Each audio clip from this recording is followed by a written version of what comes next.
Gente, bom dia, tudo bem? Então, na primeira aula que eu dei ficou faltando falar sobre os hebreus e os fenícios, e aí a gente vai falar sobre eles agora, tá bom? Os hebreus, eles possuem origem em 2000 a.C., na região da Palestina. Inicialmente eles eram nômades, e aí há fontes de que eles eram da Mesopotâmia, e aí eles acabaram se instalando na região da Palestina. Eles eram organizados em grupos patriarcais, sob a liderança dos patriarcas. O primeiro deles foi Abraão, que recebeu a promessa de uma terra para si e seus dependentes, que eram descendentes, que era a terra prometida, né? E aí, quando Abraão morreu, ele foi sucedido pelo seu filho Isaac, ou Jacó, ou Israel. E o Isaac ele teria tido 12 descendentes que criaram as 12 tribos. E aí, sob a liderança do Isaac, eles acabaram partindo para o Egito por conta da escassez de terra. E aí, no Egito eles viveram um bom tempo de boa. Só que aí depois nasceu um nacionalismo muito forte no Egito.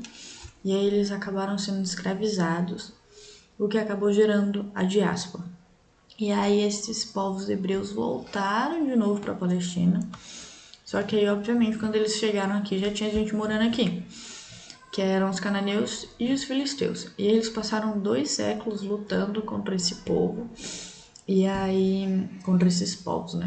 E aí deu a necessidade dessas tribos se unirem. Então elas passaram a ser comandadas pelos chefes e os juízes. E aí o Josué, que era o chefe de uma tribo, ele tomou a cidade de Jericó. Sansão, ele liderou a vitória contra os filisteus. E Samuel procurou unir as tribos. E aí deu a necessidade da imposição da monarquia, justamente por conta dessas guerras.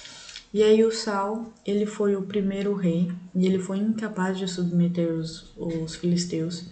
E aí quem sucedeu ele foi o Davi, que ele derrotou os inimigos, ele ampliou o território e conquistou Jerusalém, que foi tornada a capital do reinado, né? E aí esse período ele teve o seu auge no reinado de Salomão. Foi um período de muita grandiosidade, e aí que foi expressa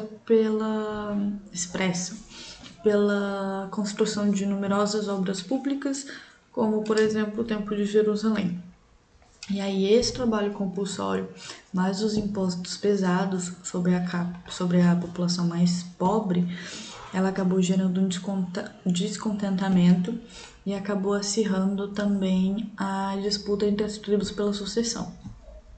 E aí, quem sucedeu o Salomão foi primeiro o Robão, que era o sucessor legítimo, e ele construiu o reinado de Judá com a capital em Jerusalém. E aí o Jeribão, ele reuniu 10 tribos do norte e ele construiu Israel com capital em Samaria. E aí, depois disso, houve a conquista de Nabucodonosor. Eles foram levados para Babilônia e lá eles foram escravizados também. Aí, em 539 a.C., o imperador persa, o Ciro I, ele toma a Babilônia e dá permissão dos hebreus voltarem para casa. Eles voltam de novo para a Palestina. E aí eles formam um estado dependente do Império Persa e eles passam a ser chamados de judeus. No slide está errado, perdão. E aí depois isso acabou gerando inúmeras revoltas, né? Porque na verdade eles eram monoteístas. E aí eles acabaram sendo depois subjugados pelos macedônios e por último Roma. Roma destruiu a cidade de Jerusalém, que aí deu início à diáspora. Gente, essa questão dos hebreus irem e voltarem para casa é uma coisa que perdura até hoje, né? principalmente na região de Israel, que é uma coisa até hoje, que é a briga entre Israel e Palestina. Não é uma coisa que eu vou comentar aqui, mas seria legal vocês pesquisarem sobre, que tem início aí. E agora, os fenícios. Os fenícios, eles tiveram origem em 3000 a.C., no Oriente Médio, que é a atual Síria, o Líbano e a Palestina. Eles estavam aqui, ó, no litoralzinho da Palestina, e era uma terra muito pobre. Mas aí eles acabaram tendo que partir para o comércio e para a pesca e para o artesanato. E aí, por conta desse comércio, eles acabaram se dedicando à navegação, e aí eles se tornaram ótimos comerciantes e ótimos navegadores. Aí esse comércio deles ligou o Ocidente ao Oriente, e aí deu a fama deles de maiores navegadores e comerciantes do Antigo Oriente. E aí eles eram organizados em cidades-estados independentes, que aí significa que cada cidade possuía uma política diferente. E eles também foram responsáveis por criar o alfabeto fonético. O alfabeto fonético só tinha consoantes e 22 letras.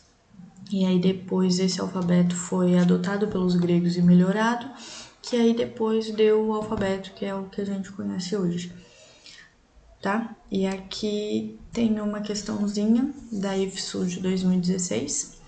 O alfabeto fenício possuía 22 letras, apenas consoantes, e era, portanto, mais simplificado do que a escrita cuneiforme e a hieroglífica, que é a escrita do Egito. Serviu de base para o alfabeto grego, o qual deu origem ao alfabeto latino, que por sua vez virou o alfabeto atualmente utilizado no Brasil.